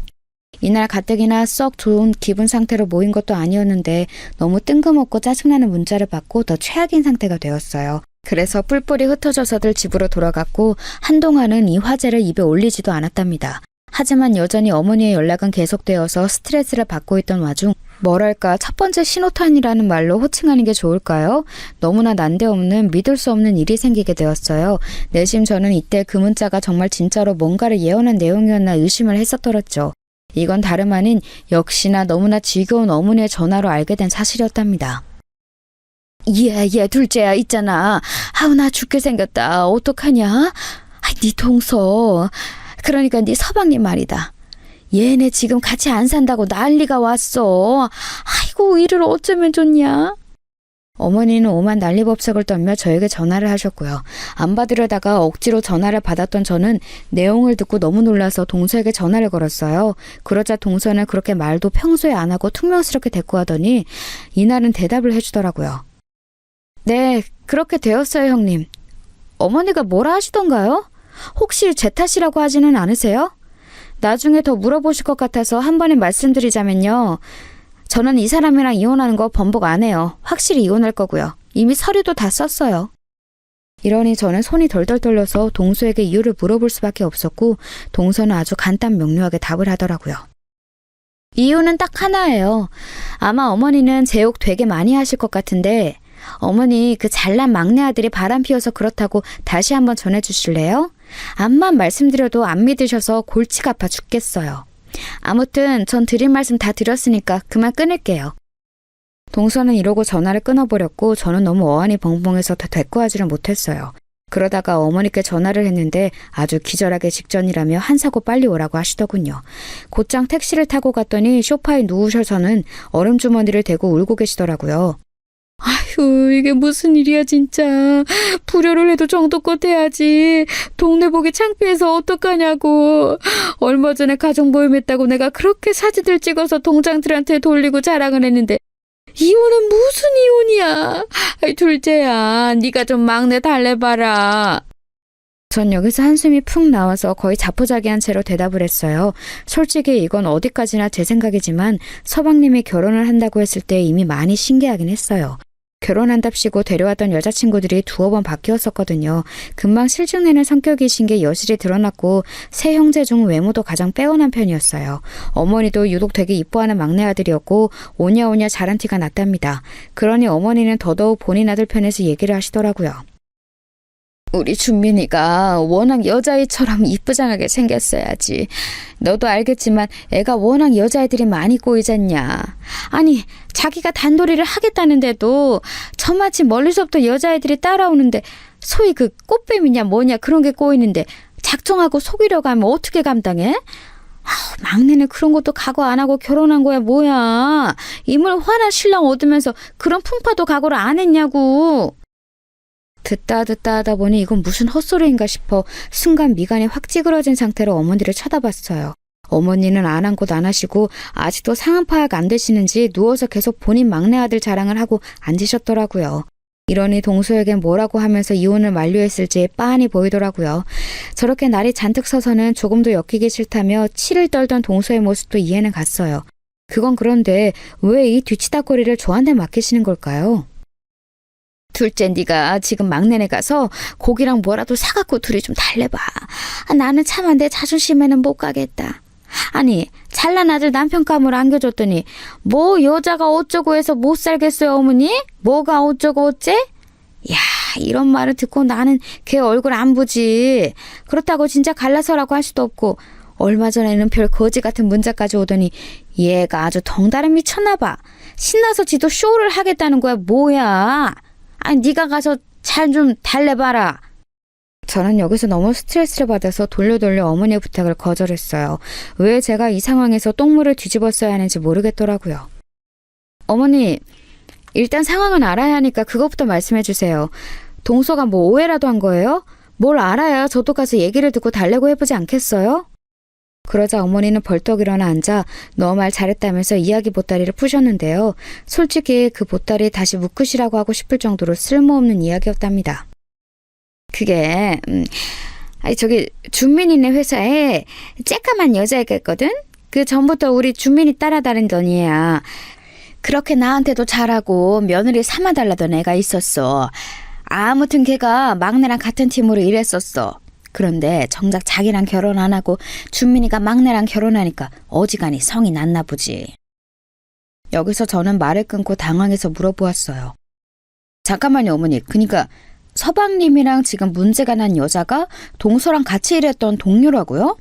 회사 안에서 서방님 하나를 놓고 둘이 경쟁했던 거예요? 근데 동서랑 결혼하시고 얼마 안 돼서 그 여직원이랑 서방님이랑 뭐가 있던 거고요? 제 말에 어머니는 괜히 본인 아들이 나쁘게 보이는 게 싫었는지 외려 성을 내시면서 짜증을 부리시더라고요. 아유, 아무튼 뭐 결혼했으면 된 거 아니냐? 근데 막내가 어지간히 준민이를 의심하고 몰아갔나 봐. 아니, 준민이도 이전에 그 여자애랑 만나긴 했지만 결혼은 막내를 선택한 건데 자꾸 쪼아대니 짜증이 났나 봐. 남자랑 그런 거야. 여자가 너무 쪼아대면 밖으로 도는 법이고 관심 없던 여자한테도 눈이 돌아가기 마련인 거라고. 하도 막내가 쪼아대니 전에 자기한테 잘해주던 그 쬐깐한 얘 성격에 좀 낯섰나 보지. 야, 여기까지 들어보니 여지껏 결혼 생활 그 얼마 안 되는 시간 동안 날카롭게 굴던 동서가 이해가 되더라고요. 자기 남편이 자기랑 경쟁했던 여직원과 몰래 만나고 있는 걸 아는 여자가 세상 그 어떤 여자가 그런 비참한 꼴을 참을 수 있겠나요. 하여간 동서는 어지간히 한을 품었고 더 이런 처참한 꼴을 당할 수 없다며 이혼을 선포했나 봐요.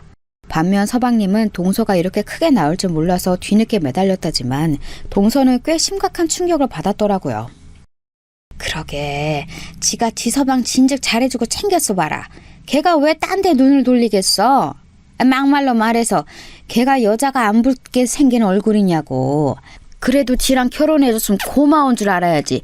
지가 긁어서 부스럼을 내놓고 무슨 이혼은 이혼이야. 결혼이 애들 장난도 아니고. 전 여기서 혀를 내둘렀고 뭘 하건 간에 그냥 이 부분은 이들끼리 알아서 하게 내버려둬야겠다 싶더라고요. 어머니한테는 거짓말로 대충 둘러댔고 동서에겐 아무런 연락도 하지 않았어요. 그러다 보니 참으로 순조롭달까 순풍이 흘러가서 모든 게 적합하게 제자리를 찾듯 동서는 이혼을 하게 되었답니다. 그날 어머니는 뭘 그렇게 새삼스럽고 충격적인 사실이라고 드러눕고 괴성을 지르셨던 건지 이해가 안 가요. 서방님은 속 시끄럽다면서 잠수를 타버리셨고 어머니는 동서를 찾아가서 난리를 피우셨더라고요. 그걸 또 쫓아가서 뜯어 말리는 제가 여기서 제일 한심한 사람이 아닌가 싶었어요. 남편도 저한테만 이런 걸 맡기고 회사에서 본인 일이나 하고 있고 말이에요. 어쩔 수 없잖아. 지금 이 난리에 당장 엄마를 챙겨줄 사람이 당신밖에 없으니까 부탁한 거지.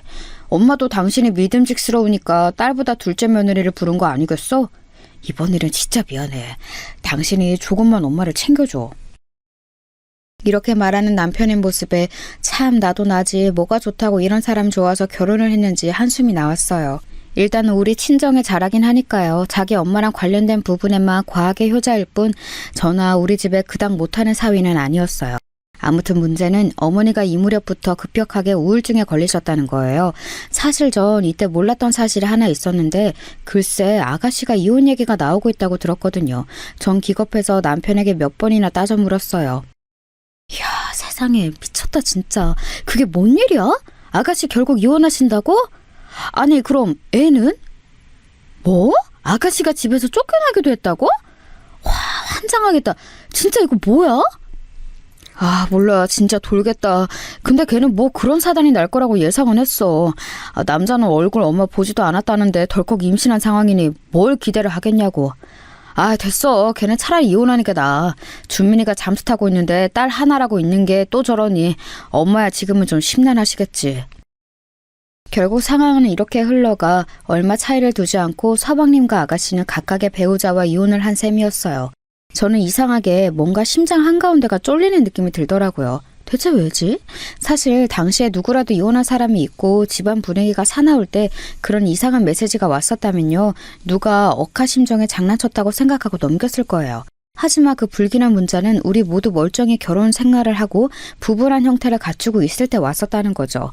꿈이었다고 하고 넘겨버리고 싶어도 제 핸드폰이나 남편 핸드폰에는 그 문자가 선명하게 남아있어서 저는 너무 찝찝하고 뭔가 얹혀있는 느낌이 들었어요. 한번 어디 의뢰를 해서 알아볼까 하다가 왠지 모르게 괜히 무서운 거 있잖아요.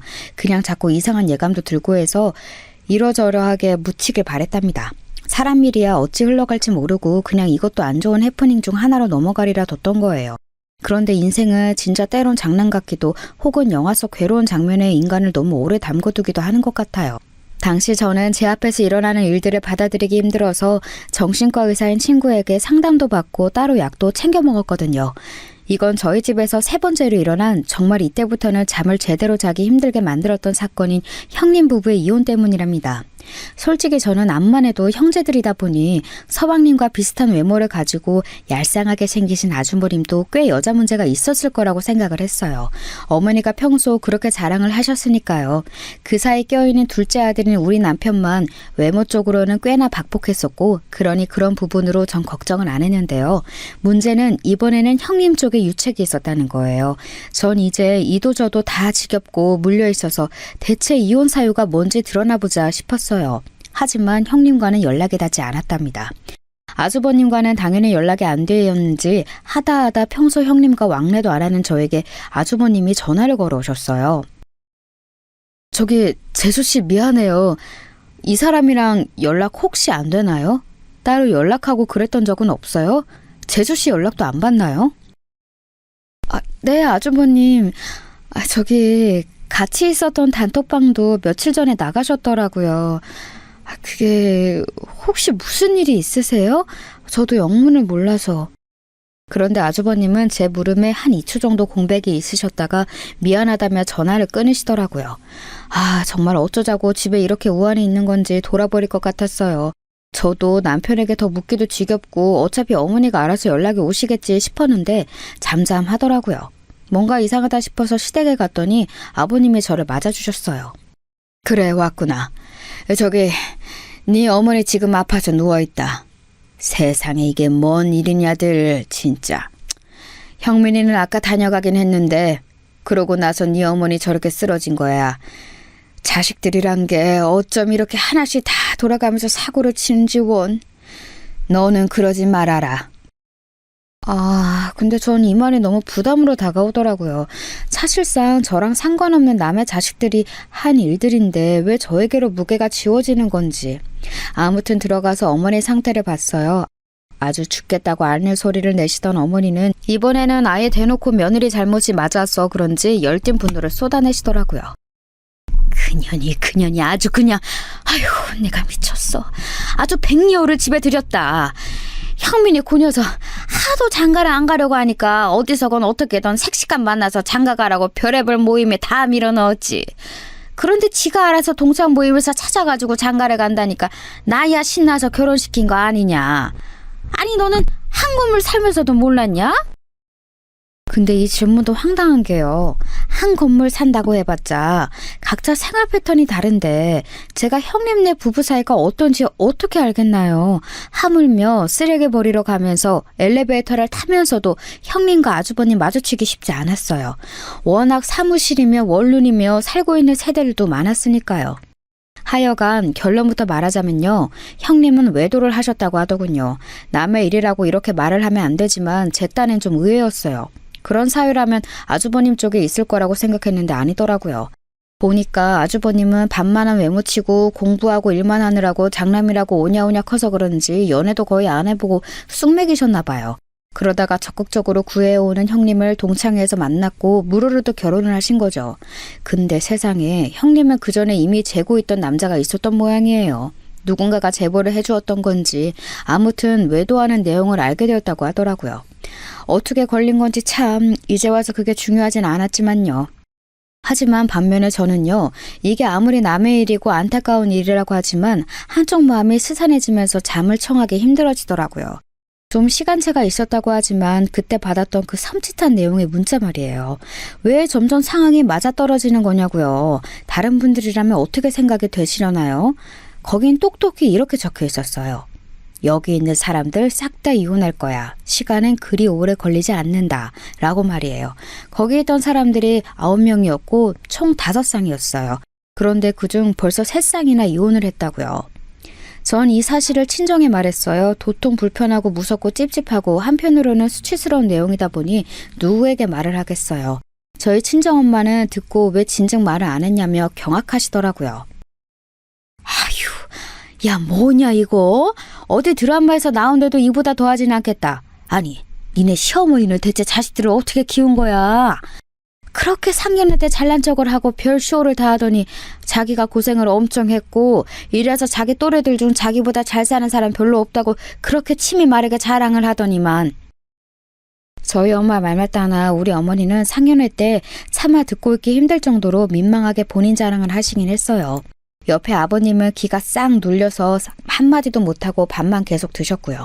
엄마는 그 모습을 아주 고깝게 여기셨고 결혼생활 내내 고자세로 나오는 우리 어머니를 싫어하셨거든요. 난 모르겠다. 그렇게 자신 있어 하면서 남의 집은 무시하더니 자기 아들이랑 저만 실컷 잘났다고 하더니만 애들 키울 때 어디 집이라도 나갔었다니? 그 네 아주버님은 차를 잘 못 만났다고 치고 막내 아들은 뭐야? 불륜? 어이구, 그쪽 처가에서는 사위 잡아다가 뺨이라도 내려치고 싶겠다. 그 꼴 안 당한 거 다행인 줄 알라고 해. 이 말을 저도 듣고 생각해보니 참 우리 어머니도 되게 팔자 좋게 한탄을 하셨네 싶더라고요. 아무튼 저는 그날 엄마와 실컷 우리 어머니와 서방님의 행실이라든지 아가씨의 철딱선이 없는 부분에 대해서만 욕을 하다가 집에 돌아왔어요. 그렇게 일주일 뒤 저에게 어떤 일이 생길지 제 앞날은 들춰보지도 못했던 채로 말이에요.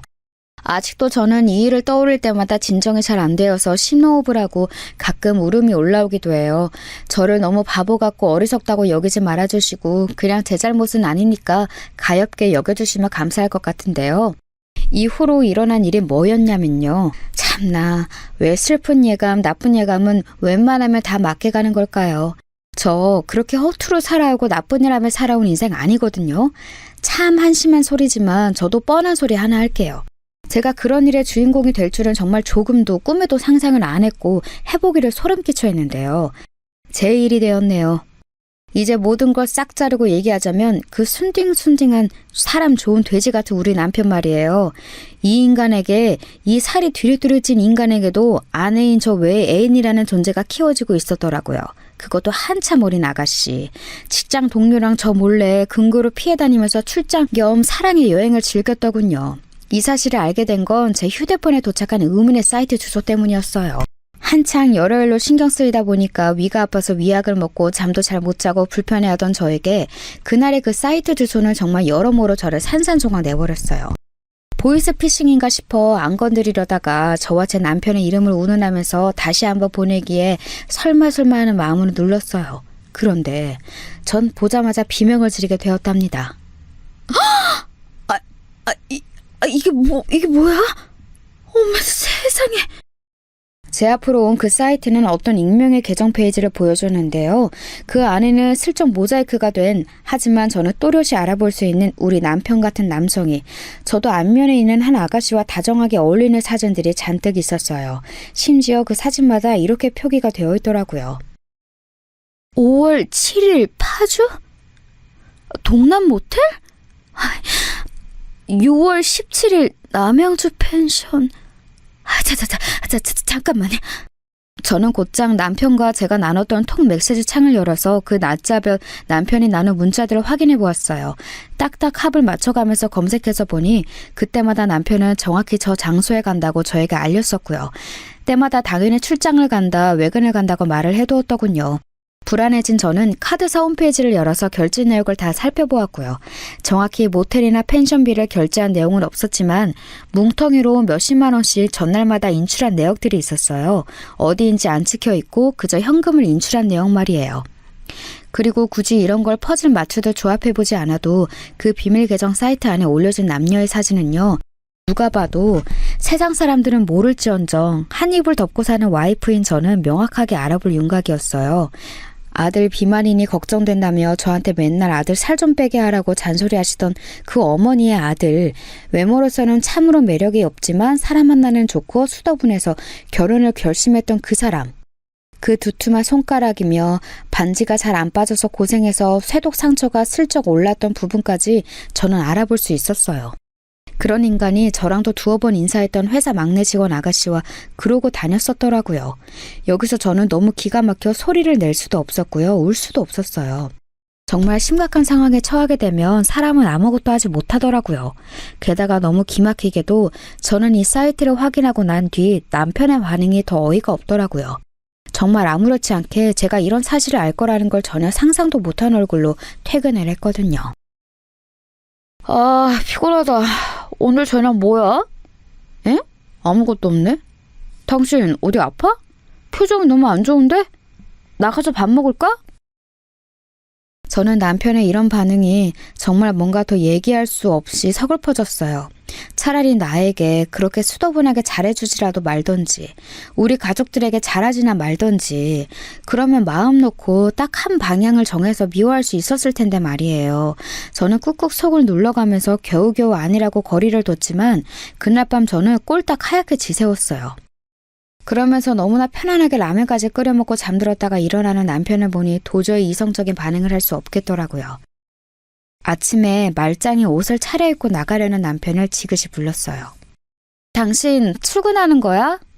이처럼 너무나도 당연한 질문을 한 저에게 남편이 어이없어 하면서 말하더군요. 에? 무슨 말이야? 당연히 출근하지. 왜 그래 당신? 어디 아파? 저는 여기서 순간적으로 아주 많은 장면들이 제 눈에 몰아닥치고 그리고 빠르게 또 어디론가 흘러가는 게 느껴졌어요. 그때 들었던 생각은 이게 과연 내가 두려워할 만한 결과였던가 싶었던 거예요. 하나둘씩 이혼을 하고 그것도 외도라는 더러운 이유로들 그렇게 깨지는데 설마 그런 차례가 나한테 일어나진 않겠지 하고 경계하고 내심 무서워했었는데요. 이 앞서 결혼하게 된 가정들이 빠르게 떠오르더라고요. 그들도 그랬겠지. 이런 과정을 거쳐 그런 결정을 했겠지.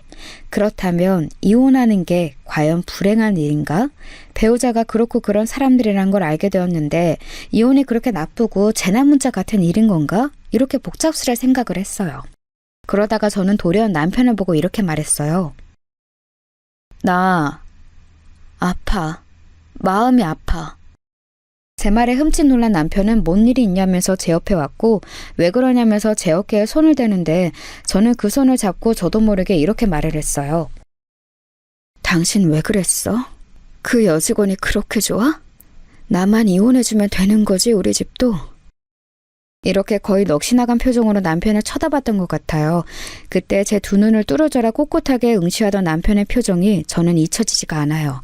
남편은 정말 거짓말 안 하고 그리고 제 눈을 5초가량 뭐라도 뚫어버릴 사람처럼 쳐다봤던 것 같거든요. 너무 놀라서 입을 어버버하고 있는 모습을 보니 전 더 슬퍼지더군요. 걸릴 거란 생각을 못했으니 저렇게 놀라는 거 아니겠어요. 언제까지 절 속일 작정이었으며 속이는 동안 이 사람은 저를 뭐라고 생각했을까요? 하고 싶은 말이 너무 많았지만 반대로 할 말이 너무 없더라고요. 저는 조용히 제 핸드폰을 남편에게 쥐어줬고 남편은 여전히 제 눈을 응시한 채로 핸드폰을 받았어요. 그걸 받아서 남편이 보게 되는 순간 우리는 이제 정말 끝이라는 예감이 오더라고요. 3년가량 연애를 하고 결혼 생활을 2년 정도 해오던 우리의 관계가 어떤 사진들을 서로 확인함과 동시에 찢어지게 된다니 실감이 안 났어요. 앞서 일어난 일들은 다 남의 일이라고 여겼는데 우리 부부의 일이 될 거라고 생각도 못했는데 말이에요. 그러고 보니 남편과 서방님의 행방은 너무 비슷하더라고요. 전 정말 기가 막혀서 한번 여쭤보고 싶은 게요. 형제라면 바람 피우는 패턴도 닮는 건가요? 어떻게 회사 여직원 끼고 몰래 와이프를 속여가며 놀러다니는 꼴이 저렇게까지 닮을 수 있을까요? 아무튼 남편은 핸드폰을 몇 번 넘겨보더니 질끈 눈을 감았고 아주 깨끗하게 인정을 하더군요. 그리고 하는 말이 본인은 뭐든 다 해주겠다네요. 그러면서 주제에 저에게 요구하는 게 있었어요. 알았어. 알겠는데 있잖아 저기 당신을 상처 줘서 미안해. 나는 당신을 그냥 두고 갈 수는 없어. 당신 없으면 나는 죽어. 정말 미안해 여보. 무슨 말을 하고 나를 때린다고 하고 뭘 보상해달라고 해도 다 해줄게. 근데 나 버리지 말아줘. 나는 당신이랑 이혼할 수 없어. 당신 없으면 나는 죽는 거야. 이 지경까지 끌고 온 게 누군데 저한테 이런 말을 하더라고요. 이혼은 안 된다나요? 그것도 절 위해서라고. 앞에 수식어를 길게 줄줄 붙여대는데 그때 비로소 이 사람이 달리 느껴지기 시작했어요. 너무 모든 게 다 역하게 느껴지면서 꼴도 보기 싫어지더라고요. 일단 저는 나가라고 그 좋은 곳에 출근이나 하라며 억지로 내보냈어요. 지금 당신이랑 결정할 내용이 아니니까 우선은 나가. 여기서 더 얘기하면 나는 감정적으로 선택을 할 수밖에 없어. 빨리 나가줘. 이런 식으로 억지로 밀어냈고 남편은 회사 가서도 끊임없이 전화를 하고 오늘 급히 연차를 내고 제 곁에 오겠다는 둥 별쇼를 다 하더라고요. 전 필요 없다고 다 잘라냈고 어머니에게 연락을 했어요. 한편으로 어머니의 반응이 저 역시 궁금해지더라고요. 과연 뭐라고 하실까? 정석대로라면 쓰러지시지 않을까 하면서 말이에요. 정말 우리 엄마 말이 딱 맞았어요. 어쩜 이렇게 자식들을 이따위로 키워놓고 그렇게 당당하게 남의 자식들을 부릴 생각을 했을까요? 어머니는 너무 차량덕스럽고 뻔뻔하게 전화를 받으시더라고요. 무슨 일이야? 나 아픈데 와서 좀 죽이랑 끓여주고 가라. 집에 나 혼자밖에 없어. 아휴, 요즘 좋은 일이 하나도 없고 이건 뭐 하라는 건지 모르겠다 정말. 속이 타 죽겠어. 여기에 저는 곧장 결론부터 직행을 해버렸어요. 못 알아들으실 것 같아서 최대한 적나라하게 사실을 전했답니다. 어머니 죄송하지만 저는 이제 어머니께 연락드릴 일이 없을 것 같아요. 참 장난 같게도 저랑 이 사람도 그만 살게 되었거든요. 이유는 어머니가 직접 물어보셔도 될 것 같은데 그냥 제가 말씀드릴게요. 이 사람 바람 피웠어요. 어머니는 역시나 제가 야상한 대로 잠시 말이 없었고 겨우겨우 쉰 목소리로 네가 뭐 잘못한 게 아니냐고 천말을 트시더라고요. 저는 그 말에 눈을 질끈 감고 솟아오르는 피눈물을 참으며 토해냈어요. 말이 되는 소리를 하세요. 어머니도 이렇게 자식들이 거짓말처럼 한 트럭씩 망해가고 있는 걸 보면 느끼시는 거 없으세요? 이런 꼴을 반년도 안 되어 주구장창 당하고 계시면서도 붙잡으실 자존심이 있나 보죠? 잘못 알아요? 잘못한 게 뭘 잘못 알아요? 어머니 아들이란 작자를 잘못한 게 제 인생 최대의 죄예요. 평소에 저라면 어머니에게 이렇게까지 쏟아낼 일이 없을 텐데 상황이 상황이니까요. 안 보게 될 노친네 모든 게 역하고 엉망으로 꼬여있는 집안에 가장 이상한 노인네라는 생각이 가득했어요. 이미 남의 집 가정들 얘기를 듣고 뒤치다거리 하는 것만으로도 지쳐있는데 이게 제 일이라니요. 장난이라면 정말 너무 지나치잖아요. 어머니는 그 길로 제 남편에게 전화를 했는지 남편은 저에게 오고 있는 중이라고 전화를 계속 걸어댔지만 저는 적당한 짐을 싸서 친정에 갔답니다. 그 뒤로 얼마간은 시댁 쪽과 남편 쪽 소식을 의도적으로 귀를 닫고 살았어요. 저희 엄마는 여기까지 듣고서 못 참고 시댁으로 쫓아가셨고 2번 듣기도 싫은 아주 조잡한 닭싸움을 벌이고 오셨더군요. 아주 미친 인간들이야. 곧 죽어도 지 아들 잘못이 아니래. 네가 뭐가 머리가 이상해진 것 같대. 아니 진짜 미친 여편네 아니냐? 지 아들 그러고 있는 사진을 봐놓고 어떻게 아니라고 잡았대? 뭘 잘못 찍힌 사람이라고? 참, 아휴. 요즘 같은 세상에 1시간도 안 돼서 들통날 거짓말을 대체 왜 하냐고. 엄마는 가서 다 뜯어놓고 싸우고 난리도 아니었던 모양이에요.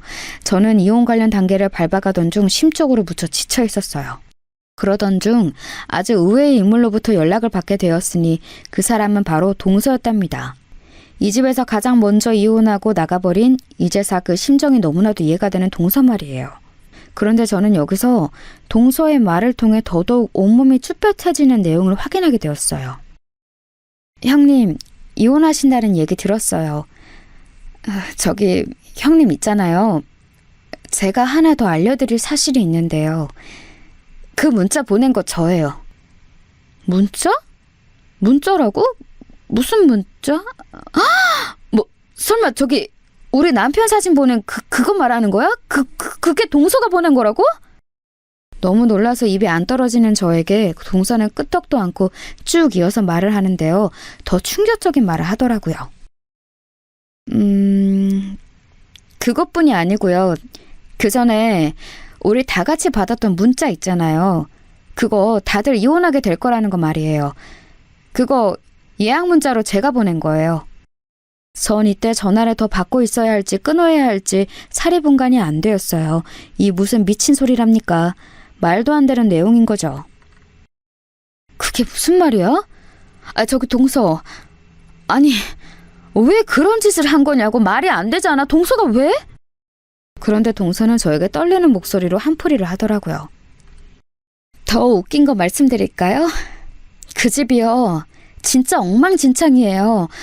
애시당초 너무 웃기잖아요. 자기 아들밖에 몰라서는 며느리 두고 바람 피우는 것도 귀엽게 알아주길 바라는 어머니 진짜 최악 아니에요?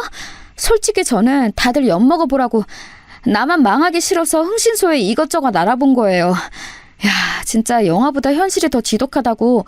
어쩜 그렇게 하나씩들 다 걸려요? 특히 둘째 아주머님, 큰형님 각각 남자랑 여자 끼고 있던 거 저 정말 충격이었어요. 전 입이 떨어지지 않아서 그냥 듣고만 있었고 이어지는 동서의 얘기를 들었는데 아직도 다시 떠올리니 손이 떨리는 것 같아요. 게다가 뭐 아가씨야 이혼할 거 워낙 예정된 일 아니었나요? 저는 그것만으로도 어이가 없었는데 홧김에 뒤져본 흥신소에서 이렇게 일거리를 많이 물어다 줄 줄 몰랐죠. 제 전 남편은 돌연변이가 아니었어요. 당연히 그런 시가 나오는 게 딱 제격인 집안이었어요. 솔직히 형님 모르셨죠? 아버님도 술집 여자 몇 두고 있는 거. 여기서부터 저는 정말 기절하기 직전이었어요. 이거 차라리 재난영화가 낫지. 그건 다 같이 망하는 건데 왜 푸르고 멀쩡한 하늘 아래 제가 속해 있는 집단 이 시댁만 이 모양 이 꼴인 걸까요? 계속 듣기만 하는 저에게 동서는 아주 쐐기를 크게 박아버리더군요. 저처럼 어머니한테 당한 게 많아서 굳이 뭔가 되갚아주려고 하실 필요 없을 거예요. 어쩌면 저한테 고마워하실 수도 있겠지만 그건 사양할게요. 저도 어쩌다가 들켰는데 이 모양 이 꼴이었던 집안이라 너무 충격받았거든요. 언젠가는 다들 못 살고 갈라지겠지 싶었는데 그냥 제가 좀 일찍 알려드린 것뿐이에요. 어머니, 아버님도 아마 이혼하시지 않겠나요? 그러면서 동서는 이미 본인이 선수 쳤음을 얘기하더라고요. 얼마나 악이 받쳐있고 서방님의 외도에 이를 깔았으면 어머니를 직접 찾아가서 말을 했을까요? 어머니는 저를 보자마자 아주 멱살 잡고 흔들어대시더니 제가 걷다 대고 문자 보낸 거 저라고 밝히니까 거품을 무시더라고요. 아주 재미있었어요. 자기 아들들이라고 바람 피운 거 감싸시는 분이 본인 남편도 본인 뒤통수 친 거 알면 어떨까. 곧 1분쯤 지나 어떤 표정을 지으실까 너무 궁금하더라고요. 여기쯤에서 이미 동서가 정말 어지간한 앙심을 품은 게 아니란 건 알 수 있었어요. 들어보니 어머니는 아버님과 관련된 추태스러운 사진들을 눈으로 확인하시고 거기다가 그런 문자를 보낸 게 동서였다는 것을 알고 거의 기절을 하셨다더군요. 이쯤에서 저는 이제 눈을 감아도 앞이 뱅글뱅글 도는 것처럼 느껴졌고 그만 듣고 싶었어요. 전화를 끊으려는 저에게 동서가 이렇게 말을 하더군요. 저 형님에게 알리는 건 잠깐 고민했는데 다시 생각해도 그닥 후회는 안 돼요. 모르고 사는 것과 알고 헤어지는 것 뭐가 더 나을까요? 저는 형님에게 좋은 일을 했다고 생각하거든요. 이제 알게 된 이상 판단은 형님이 알아서 하시는 거고 그렇게 사시면 돼요. 이렇게 끝을 맺어버린 동서의 말을 뒤로하고 저는 뭔 정신으로 진행했는지 기억도 안 날 정도로 이혼을 하게 되었어요. 저는 동서를 원망해야 할지 고맙다고 해야 할지 아직도 확실한 감정이 정리가 안 된 상태예요. 그때 경험한 충격, 트라우마들을 생각해보면 그저 저를 좀 안전한 곳으로 밀어놔두고 싶은데요. 그런 부분에선 이혼이란 선택이 맞았다는 생각도 들고요. 아무튼 좀 정리가 필요하다고 생각하고 있었어요. 저의 엄청난 피로도가 어떻게 전달되었을지 모르겠지만 여하튼 정신줄을 붙잡고 어떻게든 살아내고 싶을 뿐입니다. 이 힘겨운 얘기는 듣는 분들도 힘드실 텐데 끝까지 들어주셔서 감사합니다. 안녕히 계세요.